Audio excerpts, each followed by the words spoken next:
Bright lights of the Hollywood studio beamed down like artificial suns, casting a professional glow over the polished stage where history and hilarity were about to collide. The air was thick with the scent of hairspray, floor wax, and the palpable nervous energy of four young couples sitting on the threshold of a televised adventure. From the heart of California, the grand announcement echoed through the rafters, welcoming the world to the Newlywed Game. The introductions began with a rhythmic cadence. Couple number 1 featured Shelley and Jeff Toole, who had tied the marital knot exactly 11 months ago. Following them were Kim and Emil Menzi, a pair who had walked down the aisle 23 months ago. The third spot was occupied by Charmaine and Gary Bartlett, having said their vows 5 months ago.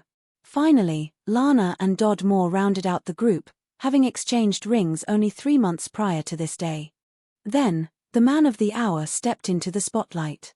Bob Eubanks, the seasoned star of the show, moved with a practiced ease that instantly put the audience at home.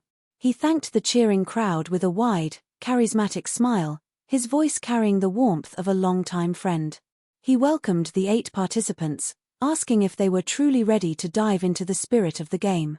A collective and enthusiastic shout of yes erupted from the contestants. Bob explained the initial proceedings with clarity. To begin the festivities, the husbands would stay on stage to answer a series of questions while the wives were escorted to a soundproof room to ensure the integrity of their future responses. As the ladies made their exit, Bob turned his attention to the 4 men, reminding them that these opening queries were worth 5 points each. The goal was simple yet challenging. The husbands had to predict exactly how their wives would answer the same questions later. The couple with the most points at the conclusion of the program would walk away with a magnificent second honeymoon. The first question delved into the realm of domestic metaphors. Bob leaned in and asked the gentlemen to identify which feline behavior best described their wife in the privacy of their bedroom. He gave them 3 specific options: the way she claws, the way she bites, or the way she pounces. Doug was the first to speak, his voice confident as he chose the way she pounces. He added with a grin that she was often all over him, a comment that drew a light chuckle from the host. Gary took a different path, selecting the way she claws because, as he noted, his wife possessed some very serious nails. Emil returned to the initial choice, opting for the way she pounces. He remarked that while she was not an oversized woman, she certainly wasn't small either, leading Bob to joke about the impending reaction when his wife heard that description. Jeff concluded the round by also selecting the way she pounces. He elaborated a bit too much on the mechanics of their private life, prompting Bob to gently steer the conversation back to a more television-friendly tone. The second 5-point question moved from behavior to reputation. Bob asked the men to reveal the juiciest rumor they had heard about their wives before they were engaged, a rumor they had heard but chose to ignore because they married them anyway. Gary started by mentioning a rumor that she was seeing someone else at the time. Emil followed with a much more surprising revelation, claiming he had heard a rumor that his wife was interested in both genders. Bob reacted with genuine surprise, noting that in all his years, he had never received such an answer. Jeff shared a story involving his wife and her stepmother going to a bar in Seattle to meet young men and bring them home. Doug finished the round by simply stating he had heard a rumor that she got around a bit in her younger days, though he emphasized it was strictly a rumor. The final question of the opening segment focused on the art of charm. Bob asked the husbands to complete a sentence: "The best way to charm the pants off my wife is to just talk about blank." Emil believed the answer was future goals, showing a focus on their long-term life together. Jeff was more direct, simply saying the word sex. Doug took a more self-confident approach, claiming that talking about his own body was the ultimate key to charming his wife. Gary joined Jeff in his simplicity, also choosing the word sex. With those answers recorded, Bob thanked the men and announced a brief pause for messages from the sponsors.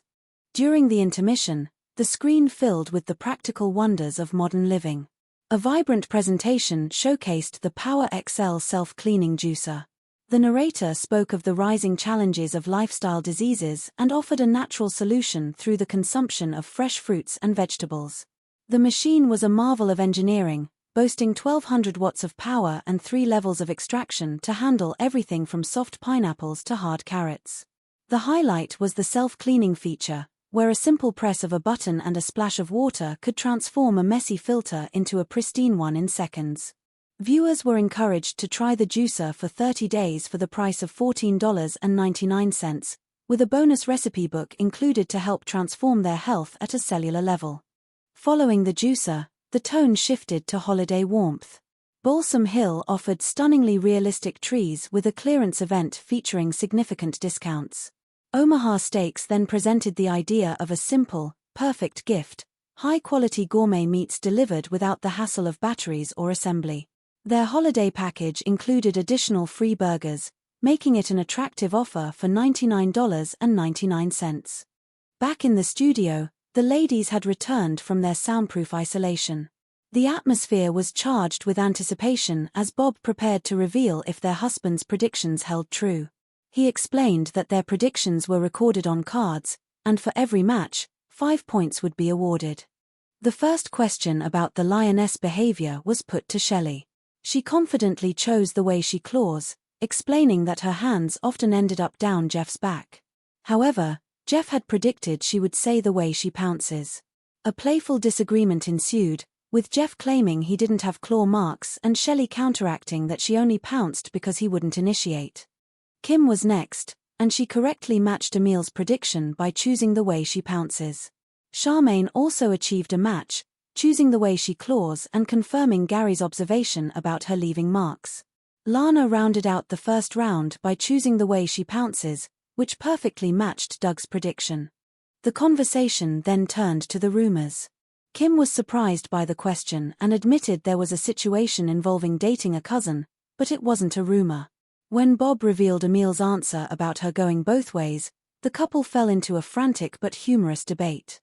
Emil insisted it was just a silly rumor from high school, while Kim seemed genuinely shocked that he had brought it up on national television. Charmaine guessed the rumor was about how many people she had dated, but Gary had actually said the rumor was about her dating someone else. Lana also guessed she dated more than one person at a time, but Doug had predicted the rumor was that she got around a lot. Shelley was equally off the mark. She thought the rumor was about her dating history, while Jeff had stuck to the story about the bar in Seattle. Jeff defended himself by saying he only heard that one rumor, and he didn't want it to scare him away. The final 5-point question about charming their wives saw some success. Charmaine correctly guessed that Gary would say sex. Lana, however, guessed money, which stood in stark contrast to Doug's self-absorbed answer about his own body. Shelley successfully matched Jeff's answer of sex. Kim, still a bit shaken from the rumor question, guessed that sweet poetry was the key to her heart, but Emil had predicted they would talk about future goals. As the show moved toward the next segment, the audience was treated to a series of moving and informative commercials. Shriners Hospitals for Children presented a powerful message about the resilience of children facing physical challenges. Young patients shared their stories of overcoming heart defects, missing limbs, and polio, credited to the confidence and care they received at Shriners. They encouraged viewers to donate $19 a month to help more children achieve their dreams, like earning black belts or playing musical instruments. Nutrisystem then offered a solution for those looking to get their health back on track. A spokesperson shared her success story of losing 65 pounds through a high-protein, low-glycemic approach. The program featured premium meals and a money-back guarantee, inviting others to take advantage of a 50% discount to start their own weight loss journeys. Returning to the Newlywed game, Bob announced that the stakes were rising. The next round of questions would be worth 10 points each, and it was now the wives' turn to make predictions about their husbands. The first 10-point question asked the ladies to decide if their husbands needed more practice beginning, ending, or doing the act of romance. Charmaine chose ending, jokingly complaining that it was always too short. Kim also chose ending, though she noted he had no problems overall. Shelley and Lana both chose beginning, with Shelley lamenting that she could never get him to start the process on his own. The next question concerned physical comedy in their lives. Bob asked the wives to identify the last accident their husbands had that made them laugh uncontrollably, even if the husbands didn't find it funny. Kim recalled a moment when Emil spit out his juice. Shelley remembered Jeff stubbing his toe over items he had left on the floor. Lana described Doug tripping while running up the stairs, noting the loud clunk she heard.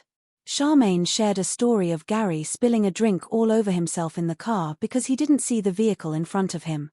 The third question involved a fill-in-the-blank sentence regarding jobs. The wives had to complete, "My husband probably thinks I could use a blank job, but the truth is, I think he could use a blank job even more." Shelley suggested Jeff thought she needed a part-time job, while she thought he needed an enlargement job. This bold statement sent a wave of laughter through the studio. Lana thought Doug wanted her to have a cleaning job, but she felt he needed a part-time job to work more. Charmaine suggested Gary thought she needed a weight-related job, while she thought he needed a hair job. Kim believed Emil wanted her to have a cleaning job, but she thought he needed an attitude job. Before the final bonus question, the show took a final break. Healthy Wager was featured, showing how people could win cash prizes up to $10,000 for reaching their weight loss goals. This was followed by a serious note about mesothelioma, offering a free book and legal assistance for those affected by the disease. Finally, Keeps offered an affordable solution for men experiencing hair loss, emphasizing the importance of starting treatment early. The final segment of the Newlywed game began with the husbands returning to the stage to see if they matched their wives' predictions. The 10-point questions were revealed. On the question of romantic practice, Emil guessed he needed more practice beginning, but Kim had said ending. Gary also guessed beginning, but Charmaine's answer of ending remained the match, leading to a humorous discussion about the duration of their romance. Doug and Jeff both correctly guessed beginning, matching their wives' answers perfectly. Regarding the accidents, Gary guessed his fall, but Charmaine's specific memory of the spilled drink was the recorded answer. Doug correctly matched Lana's memory of him tripping on the stairs. Jeff's guess about a computer modem issue did not match Shelley's memory of the stubbed toe. Emil's dramatic story of falling through a ceiling at work also failed to match Kim's memory of the juice incident. The job-related question brought the most laughter. Doug guessed his wife thought she needed a physical enhancement, and he thought he needed to be bigger as well. However, the official answer from Lana was a cleaning job and a part-time job for him. Jeff was confronted with Shelley's comment about an enlargement job, which he playfully dismissed. Emil guessed a boob job for Kim and an attitude job for himself. While the attitude part matched, Kim had actually said a cleaning job for herself. Gary guessed a full-time job for Charmaine and a better job for himself, but her answer focused on weight and hair. The grand finale was the 25-point bonus question: what kind of milk is in your refrigerator most often? The options were skim, 1%, 2%, whole, or no milk. Emil and Kim both agreed on whole milk, bringing their total to 30 points. Gary and Charmaine also matched with whole milk, reaching 35 points. Jeff and Shelley correctly identified 2% milk, giving them 40 points. The final decision rested with Doug and Lana. Doug confidently guessed whole milk, but Lana had recorded 2%. With that final turn of the cards, Shelley and Jeff Toole were declared the grand prize winners of the Newlywed game. They had won an amazing trip to the island of Maui, where they would stay at the Maui Islander amidst 10 acres of tropical beauty in the heart of Old Lahaina. Bob Eubanks wrapped up the show with his signature grace, thanking all the couples for their participation and the audience for joining them. As the credits began to roll and the music swelled, the couples laughed and talked, the minor embarrassments of the game already turning into the cherished stories of their young marriages. It was another successful day in Hollywood, where love and laughter proved to be the greatest prizes of all.